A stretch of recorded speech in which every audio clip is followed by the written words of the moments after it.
ہماری ریاست کے بہت بڑے عالم دین حضرت مولانا حمید الدین عاقل حسامی رحمہ اللہ اس قسم کے مواقع کے اوپر ایک واقعہ حیدرآباد کا ہی سناتے تھے اور آنکھوں سے آنسو نکل جاتے تھے، خود روتے تھے، مجمع کو رلا دیتے تھے، اتنا دردناک واقعہ سناتے تھے۔ حضرت فرماتے تھے کہ یہاں ایک شاعر تھے غالباً امیر مینائی، کوئی غریب آدمی تھے، ان کی بیٹی کی شادی کا مسئلہ تھا، کوئی بھی آتا لسٹ لے آتا، کوئی بھی آتا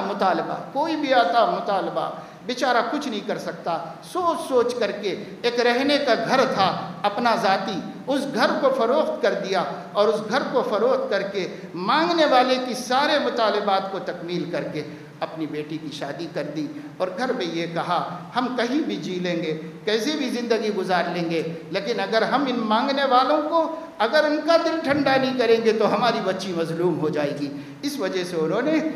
گھر بیچ کے سب کچھ مانگا ہوا دے دیا اور بیٹی کی شادی کر کے دے دی۔ اکیلی ایک بیٹی تھی، جب یہ بیٹی اس گھر میں گئی وہاں اس کو اتنے تانے ملے، تمہارے باپ نے کیا دیا، تمہارے باپ نے یہ نہیں دیا، تمہارے باپ نے وہ نہیں دیا، اور اس کے ساتھ ساتھ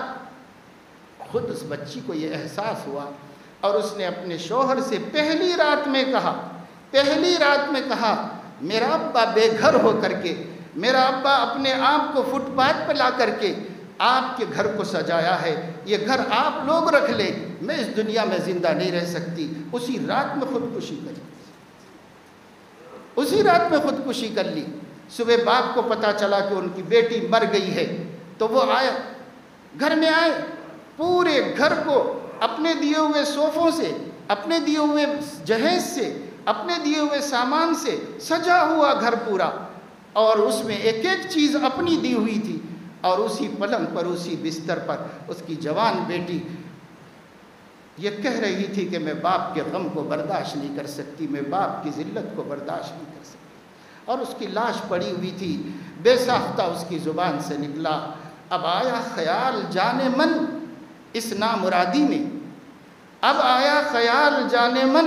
اس نامرادی میں، ایک کفن دینا بھول گئے تھے بیٹی کی سامان شادی میں۔ یہ ہو گیا ہے آج ہمارا حال۔ اللہ ہماری حفاظت فرمائے، اللہ ہمیں توفیق دے، اللہ ہمیں احساس دے، اللہ ہمارے سینوں میں پتھروں کے بجائے دل پیدا کر دے جو دوسرے کی تکلیف کا احساس کر سکے اور جو دوسرے کے دکھ کو محسوس کر سکے۔ آمین وآخر دعوانا الحمدللہ۔